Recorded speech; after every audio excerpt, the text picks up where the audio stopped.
Le succès n'est pas une question de chance, ce sont des décisions contrôlées.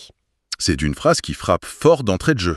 Ah ouais, carrément. En fait, si l'angoisse financière ou la peur de stagner est une préoccupation constante pour ceux qui écoutent, eh bien, la science moderne et un stratège indien d'il y a plus de 2000 ans s'accordent sur un point assez troublant.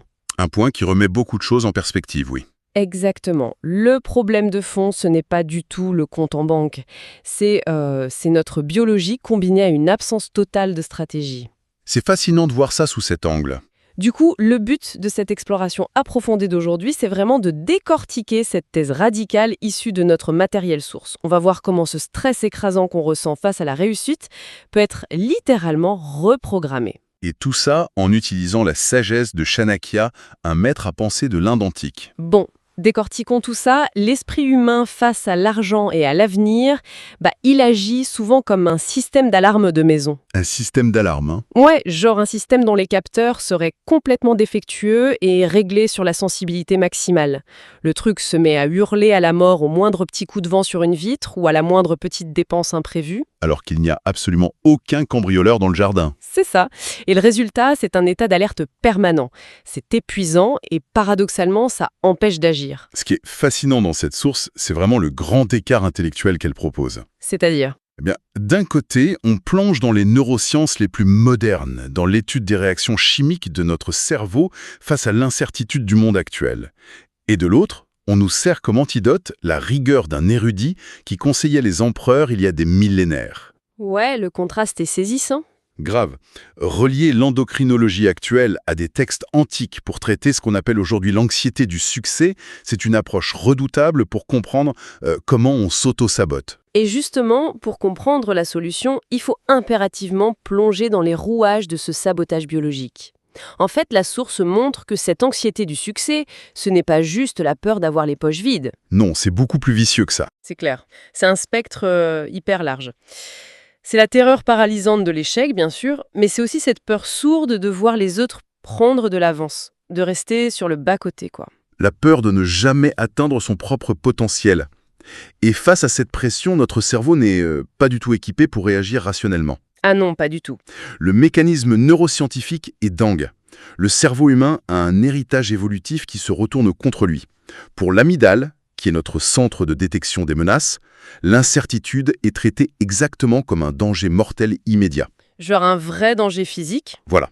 Dans la savane, l'incertitude, c'était un prédateur. Aujourd'hui, l'amygdale ne fait aucune différence entre un tigre à dents de sabre prêt à bondir et l'incertitude d'un changement de carrière ou d'un investissement. Donc le cerveau perçoit une menace pour la survie sociale? Exactement. Et il inonde le corps de cortisol et d'adrénaline. Il déclenche une peur viscérale, même sans menace réelle. Et le résultat de cette inondation chimique, c'est un désastre absolu pour l'action. Au lieu de se poser et d'analyser les chiffres, l'esprit humain se fige complètement. On appelle ça la paralysie. Ouais, on suranalyse chaque micro-détail, on repousse tout à demain. D'ailleurs, il y a cette citation dans notre source qui m'a fait éclater de rire tellement elle est vraie. Ils disent le pouce a plus d'endurance que l'ambition. Ah oui, c'est très juste. C'est une référence directe au fait de scroller compulsivement sur Instagram au lieu de bosser sur ses projets. Ce qui m'amène à une question. Est-ce que scroller frénétiquement comme ça sur les réseaux, c'est finalement l'équivalent moderne de l'homme des cavernes qui fait le mort face à un prédateur virtuel? C'est exactement ça. C'est la manifestation clinique de la réponse de paralysie, le fameux freeze, quoi. Ah ouais, d'accord. Face à une incertitude que le cerveau juge écrasante, il choisit la dissociation. Scroller à l'infini, en fait, c'est une anesthésie locale pour faire taire l'amygdale qui hurle. Le lobe frontal, lui, se déconnecte. C'est fou quand on y pense. Et ce qui est fascinant ici, c'est que la conclusion de Chanakya, des siècles avant l'imagerie médicale, prend tout son sens. Il avait compris que la peur paralysante ne vient jamais d'un manque de capacité ou de talent. Elle vient d'où alors? Elle vient exclusivement d'un manque de clarté. L'esprit ne panique pas parce qu'il est faible, il panique parce qu'il navigue dans un brouillard total, sans aucun repère. Donc, puisque la peur naît de ce brouillard, la vraie bataille, c'est de trouver comment le dissiper pour calmer l'amygdale. Et c'est là que la source nous ramène à ce stratège. Tout à fait. Pour bien cadrer les choses, Chanakya ne croyait pas du tout à la chance. Tout n'était que mouvement froidement calculé. Il raconte comment il a pris un garçon tout à fait ordinaire, Chandragupta Maurya, et l'a transformé en empereur. Pas avec de la motivation de surface, hein. Non, avec une équation inflexible. Stratégie, plus discipline, plus patience. Et la pierre angulaire de ça, c'est un exercice de filtrage d'une sévérité absolue. Avant la moindre action, il fallait répondre à 3 questions obligatoires. Lesquelles? 1. Pourquoi est-ce que je fais ça? 2. Quels pourraient être les résultats? Et 3. Vais-je réussir? C'est un tamis impitoyable. Et c'est là que ça devient vraiment intéressant, parce que, honnêtement, j'ai un doute là-dessus. Un doute sur la méthode? Ouais, ça sonne bien en théorie, mais dans un quotidien déjà stressant, si on doit s'asseoir et se poser 3 questions existentielles avant la moindre petite dépense, on ne risque pas de créer une paralysie par l'analyse géante? Je vois ce que tu veux dire. Enfin, est-ce que ça ne va pas augmenter le stress au lieu de le réduire, de tout décortiquer comme ça? C'est une objection hyper courante, mais la mécanique neurologique prouve l'inverse. La source appelle ça une véritable programmation anti-anxiété. Ah bon? Comment ça marche? L'anxiété survient quand l'esprit rumine des pensées vagues, le fameux « et si » permanent. Poser ces 3 questions force le sang à quitter l'amygdale pour irriguer le cortex préfrontal, le centre de la logique. Ah, donc on force le cerveau à basculer en mode rationnel? Exactement. L'anxiété prospère dans la confusion, mais elle s'évapore avec une direction claire. En répondant factuellement, on retire l'inconnu et ça envoie un signal de sécurité au système nerveux. D'accord, je comprends mieux. Mais si cette méthode est si implacable, pourquoi est-ce qu'aujourd'hui on a tant de mal à l'appliquer? L'analyse met le doigt sur 3 boucles d'auto-sabotage, des pièges de la société moderne. Oui, 3 pièges très spécifiques. Le premier, c'est la recherche du succès rapide. C'est l'illusion des réseaux sociaux, le mythe de devenir riche vite, sans effort. Ça, Chanakya en rirait bien. Carrément. C'est l'opposé de sa vision qui repose sur les gains composés à long terme. La patience stratégique contre l'excitation de court terme, quoi. Le deuxième piège, c'est le manque tragique de stratégie financière. Le schéma classique aujourd'hui répète « on gagne de l'argent, on rêve, mais on ne planifie rien, on n'investit pas ». On n'exécute rien du tout. La source compare ça au fait d'essayer de gagner une guerre sans carte. On dépense une énergie folle, mais sans vision globale, la victoire est impossible. C'est une super métaphore. Moi, je comparerais ça à quelqu'un qui essaierait de bâtir une sécurité financière en se basant juste sur ses émotions. C'est genre conduire une voiture de course sur une route de montagne, les yeux bandés et en appuyant aléatoirement sur les pédales. C'est très visuel et très vrai. Le crash est inévitable. Et ça nous amène au 3e piège, laisser les émotions aux commandes. La source est clinique là-dessus. La peur mène à l'inaction. La cupidité mène aux mauvaises décisions. Et la comparaison mène au doute de soi. Voilà. Et la règle de Chanakya est brutale. Contrôler ses émotions ou elles contrôleront notre destin. Le chaos est garanti si l'émotion dirige la manœuvre. C'est pour ça que la source propose ensuite un plan de bataille anti-anxiété en 5 étapes. Ouais, une solution concrète. Étape 1, le fondement. Définir le pourquoi. Et pas le pourquoi de la société ou des parents, hein, son propre pourquoi à soi. Parce qu'un pourquoi fort affaiblit mécaniquement la peur. Exactement. Ensuite, l'étape 2, la stratégie.